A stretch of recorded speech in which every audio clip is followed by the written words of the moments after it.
చేశాను. అక్కడి నుంచి మన ప్రయాణం కొనసాగింది. దేశంలో ఇప్పుడు కూడా రెండు జిల్లాలు తక్కువ వర్షపాతం పడే జిల్లాలు, అది అనంతపురం, జైస్వాల్, ఈ 2 జిల్లాలు ఉన్నాయి. అలాంటి ఉంటే ఈరోజు అంద్రి నీవా తీసుకొచ్చాం, నగిరి గాలేరు తీసుకొచ్చాం, తెలుగు గంగ తీసుకొచ్చాం, కేసీ కెనాల్ని అనుసంధానం చేశాం, హెచ్ఎల్సి అన్నీ తీసుకున్నాం. ఇవన్నీ చేస్తే ఎప్పుడూ రాయలు కట్టినటువంటి రిజర్వాయర్లో నీళ్లు లేక ఎండిపోతే నిన్నే పుట్టపర్తిలో చూస్తే ఒకప్పుడు హెలికాప్టర్ తిరుగుతా చూసేవాడిని. చెట్టు కనపడేది కాదు, నీళ్లు కనపడేది కాదు. ఈరోజు గర్వంగా చెప్తున్నా, ఎక్కడ చూసినా జల కళ రాయలసీమకు వచ్చిందంటే అది మన దూరదృష్టి. ఆ రోజు చాలా మంది మీరు అర్థం చేసుకోవాలి, ఏదైతే పట్టిసీమ సమయం పడుతుంది కాబట్టి పట్టిసీమ పూర్తి చేసి 120 టీఎంసీ నీళ్లు కృష్ణా డెల్టాకి ఇచ్చి, కృష్ణా డెల్టాకు వాడే నీళ్లు రాయలసీమకి ఇచ్చాం. మీరందరూ ఏమనుకుంటున్నారు, నీళ్లు వచ్చేసాయనుకుంటున్నారు, కానీ ఆ నీళ్లు ఎట్లొచ్చాయో మీరు ఆలోచించడం లేదు. ఆ రోజు ఆ పట్టిసీమ వద్దన్నారు. ఆ పట్టిసీమ కానీ వద్దనుంటే ఈరోజు ఈ పరిస్థితి వచ్చేది కాదు. వర్షాలు వచ్చాయి. వర్షాలు వచ్చినప్పుడు నేను మొన్న మీరు చూసే చాలా జాగ్రత్తగా నర్చర్ చేశాను. నీళ్లు సముద్రంలోకి పోతున్నాయి. సముద్రంలోకి పోయే నీళ్లు రాయలసీమ వైపు మళ్లించాం. రిజర్వాయర్లు ఫుల్ చేశాం. చెరువులకు నీళ్లు ఇచ్చాం. అంద్రి నీవా 100 రోజులు 3,800 కోట్ల రూపాయలు ఖర్చు పెట్టి 3,800 క్యూసెక్స్ ఆఫ్ వాటర్ని తీసుకొచ్చే పరిస్థితికి వచ్చాం.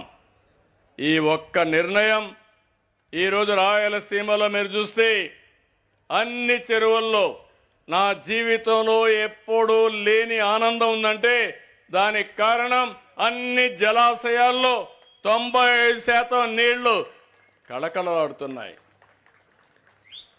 నేను ఒక సంకల్పం తీసుకున్నా. ఆ సంకల్పం మీరు గుర్తుపెట్టుకోవాల్సింది, కరువు లేని రాష్ట్రంగా, కరువు రహిత రాష్ట్రంగా తయారు చేయాలని నా సంకల్పం. ప్రతి ఎకరాకు నీళ్లు ఇవ్వాలని నా సంకల్పం. మనకు గోదావరి ఉంది, కృష్ణా ఉంది, అదే మరి అనేక నదులు ఉన్నాయి. ఇటీవల కాలంలో పెన్నా చాలా వరకు నీళ్లు తగ్గిపోయినాయి. వంశధారలో నీళ్లున్నాయి. మన రాష్ట్రంలో నదుల అనుసంధానం చేసి అన్ని రిజర్వాయర్లో నీళ్లు పెట్టగలిగితే 1 సంవత్సరం వర్షం పడకపోయినా 2వ సంవత్సరం బ్యాలెన్స్ అవుతుంది. రిజర్వాయర్లో నీళ్లు పెట్టాలి, చెరువుల్లో నీళ్లు పెట్టాలి, భూగర్భ జలాలు పెంచాలి, భూమిని ఒక జలాశయంగా తయారు చేయాలి.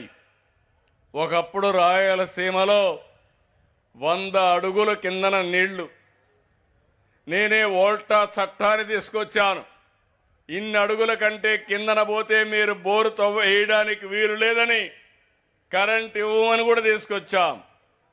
ఈరోజు అలాంటిది నేను చూస్తే రాయలసీమలో పోయిన సంవత్సరం 9 మీటర్లు, ఈ సంవత్సరం 7.3 మీటర్లకు నీళ్లు దొరికే పరిస్థితి వచ్చిందంటే అది మన దూరదృష్టి అని చెప్పి కూడా నేను మీకు తెలియజేస్తున్నా.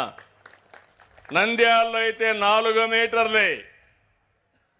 ఇవి చూసిన తర్వాత గోదావరి జిల్లాలో ఏలూరు జిల్లా ఉంది, అక్కడ ఇంకా లోతులో నీళ్లున్నాయి. పక్కన రాజమండ్రి జిల్లా ఉంది, కాకినాడ, అక్కడ ఇంకా నీళ్లన్నీ లోతుగా ఉన్నాయి.